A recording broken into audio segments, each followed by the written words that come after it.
সময় তখন দুপুর ৩টে। দক্ষিণ চীন সাগরের আকাশ তখন হালকা মেঘে ঢাকা। শান্ত সমুদ্রের ওপর দিয়ে উড়ে যাচ্ছিল একটি আমেরিকান MH-60 রোমিও হেলিকপ্টার। বাইরে থেকে দেখলে এটি কেবল একটি সাধারণ টহল মনে হতে পারে, কিন্তু এর ভেতরে লুকিয়েছিল এক ভয়ঙ্কর মিশন। এটি কেবল উড়ছিল না, বরং পানির অতল গভীরে থাকা চীনের গোপন টাইপ 39 ডিজেল সাবমেরিনকে হন্যে হয়ে খুঁজছিল। টানা ৪৮ ঘণ্টা পানির নিচে লুকিয়ে থাকার পর সাবমেরিনটির তেল তখন প্রায় শেষ। ঠিক সেই মুহূর্তে যখন সেটি ওপরে ভেসে ওঠার প্রস্তুতি নিচ্ছিল, তখনই শুরু হলো এক শ্বাসরুদ্ধকর উত্তেজনা। এমন এক লড়াই যা পৃথিবীকে ঠেলে দিতে পারত তৃতীয় বিশ্বযুদ্ধের দোরগোড়ায়। সাবমেরিনটি যখনই ধরা পড়ার উপক্রম হল, বেইজিংয়ের কমান্ড সেন্টারে ডেঞ্জার অ্যালার্ম বেজে উঠল। মাত্র ২৮ কিলোমিটার দূরেই অবস্থিত শিয়ামেন ঘাঁটি থেকে তড়িঘড়ি করে ওড়ানো হলো চীনের সবথেকে আধুনিক অ্যাটাক হেলিকপ্টার Z-10। নির্দেশ ছিল একটাই, যাও এবং অ্যাকশন নাও। আমেরিকান পাইলটের কানে হঠাৎ ভেসে এলো এক গম্ভীর ও রাগী কণ্ঠস্বর। Foreign military aircraft, you are approaching Chinese territorial waters, deviate your course immediately. কিন্তু আমেরিকান পাইলট অবিচল। তারা জানত তারা চীনের জলসীমা থেকে অন্তত ৫০ নটিক্যাল মাইল দূরে আন্তর্জাতিক আকাশসীমায় আছে। তারা এক চুলও নড়ল না। আর ঠিক তখনই চীনা Z-10 হেলিকপ্টারটি আমেরিকান হেলিকপ্টারের একদম সামনে দিয়ে এক বিপজ্জনক বাঁক নিল এবং ছুড়ে দিল জ্বলন্ত ফ্লেয়ার্স।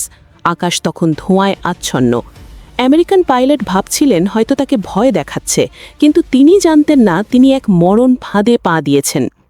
আমেরিকান হেলিকপ্টারে থাকা ALQ-210 সেন্সরগুলো তখন জোঁকের মতো শুষে নিচ্ছিল চীনা হেলিকপ্টারের প্রতিটি গোপন সিগন্যাল। রাডারের তরঙ্গ থেকে শুরু করে ইঞ্জিনের কম্পন, সব ডেটা মুহূর্তে চলে যাচ্ছিল পেন্টাগনের সেন্ট্রাল সার্ভারে। এদিকে পরিস্থিতি আরও উত্তপ্ত হয়ে উঠল। আমেরিকান পাইলট তাদের ডিপিং সোনার পানির নিচে নামিয়ে দিল ঠিক সেই জায়গায় যেখানে চীনা সাবমেরিনটি পালানোর চেষ্টা করছিল।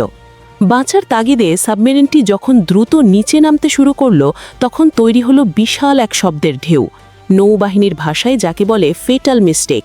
শত্রুর কাছে ধরা দেবার এর চেয়ে সহজ পথ আর নেই। ঠিক ৮ মিনিট পর চীনা পাইলট তার রাডার দিয়ে আমেরিকান হেলিকপ্টারকে লক করার চেষ্টা করলেন। মুহূর্তেই আমেরিকান পাইলট চালু করলেন তাদের শক্তিশালী ALQ-990 জ্যামিং সিস্টেম।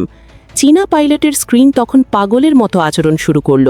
তিনি একটির জায়গায় 10টি হেলিকপ্টার দেখছিলেন। কোনোটা উল্টো উঠছে, আবার কোনোটা সরাসরি তার নিজের ককপিটের ভেতরে দেখাচ্ছে। কিন্তু গল্পের মোড় ঘুরে গেল অন্যখানে। ৩০০০ মিটার ওপরে মেঘের আড়ালে ওত পেতেছিল চীনের রাডার বিমান KJ-500। এটি ১০০টি আলাদা লক্ষ্যবস্তুকে একসাথে ট্র্যাক করতে পারে। এই বিশাল রাডার বিমানের সাহায্য নিয়ে চীনা পাইলট জ্যামিং কাটিয়ে আবারও আমেরিকানদের লক করে ফেলল। একই সাথে খবর এলো বেইজিং থেকে ২টি J-20 স্টেলথ ফাইটার ধেয়ে আসছে পূর্ণ গতিতে। পরিস্থিতি তখন হাতের বাইরে। সামান্য এক ভুলের মাসল হতে পারে ভয়াবহ যুদ্ধ।